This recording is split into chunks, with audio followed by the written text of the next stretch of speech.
Poposki. Macedonia finds itself in an awkward spot because of the so-called main issue. I don't have an issue, but some other people do. And those other people are blocking membership in NATO quite actively. And they've blocked EU accession negotiation as well.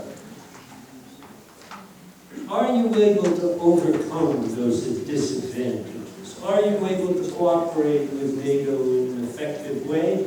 Are you able, through the high-level dialogue, to begin your preparations for European Union membership? And in the end, how do you see the resolution of the long-standing, decades-long main issue?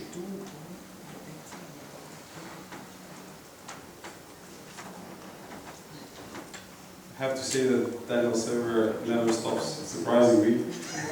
I was hoping for 2 good news, and I got scared twice before starting my presentation. The first time was in the way that you asked question, Marko, by saying Slovenia has been in the European Union for 10 years. I was expecting you were going to ask him when is he going to be allowed to it. So I really got scared.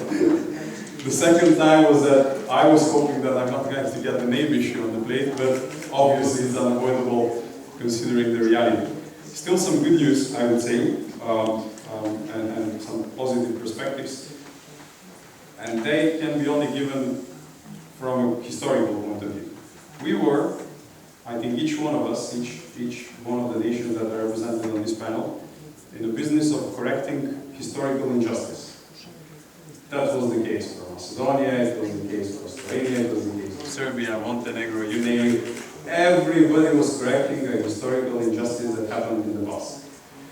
And I think that was probably, including the one on intellectual property rights, whether it concerned the IBAR or it concerned who quoted the evaluation on EU popularity first. But all these things were about correcting some of the injustice that happened to us in the past.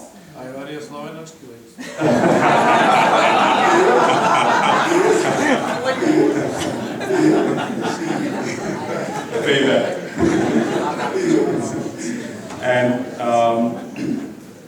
I think that that was probably a common denominator for a region, and that was the dividing line that we also suffer from, including those that are in the European Union. That does not mean that our Greek friends, for example, are excluded from that rule of correcting historical injustice that is perceived. But I would leave that to theologists to discuss about who has suffered most of injustice in the past. I was more focused on the fact whenever we discuss this regional cooperation, we associate it with the trust. And that really matters. A quick chat with our Mexican friends was a wake-up call to me before this conference. We were discussing covering embassies and having here and there. One would assume that, well, Macedonia and Mexico, besides the alphabetical order, and that we both have an important US diaspora, what kind of connection can we have? So we tried to build it. One of them was, where do you cover the country from? And where do you have an embassy? And Mexican friends have told us that they think in regional terms about opening embassies. So they try to cooperate with Chile, with other countries from Latin America, etc. I mean, come on. For Macedonia, that's a wake-up call. A country of 120 million, probably the fastest growing emerging economy, petrol exporter, thinks in regional terms when they're talking about covering countries. We are 2 million people. Most of us don't have a budget to cover a few dozens of embassies, and we haven't reached the stage of having that kind of concept. So probably that is a picture about us and thinking about how do we handle these things domestically. On the positive side, I would say people from outside see us as a whole. I haven't met a single person so far coming outside of the region that didn't have two points of discussion when we met. One was Greece, Daniel had a good guess. The other one was region.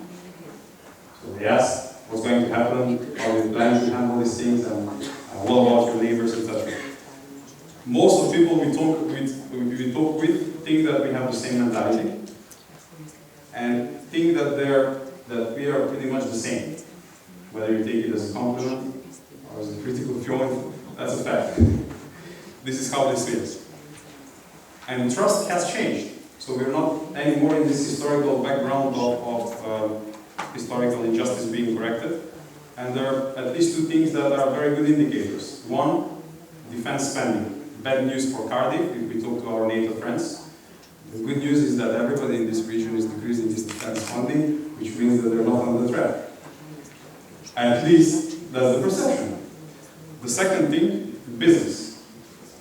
I think in Macedonia, in terms of more than half of everything we do, is with the neighbors of ours, including Greece, coming to your question. And Germany is another border. So practically everything we do business-wise is region and Germany. That's about it. Confidence building helps. A good indicator is that more than half of our population is spending holidays in Greece, besides the problem that we're having.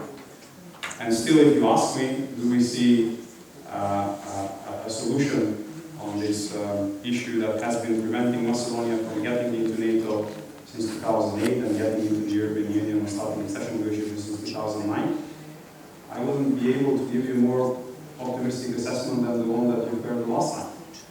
But business is going and happening. We massively invade Greek beaches and spend holidays over there. Investments and exchanges between people are happening as they have always happened.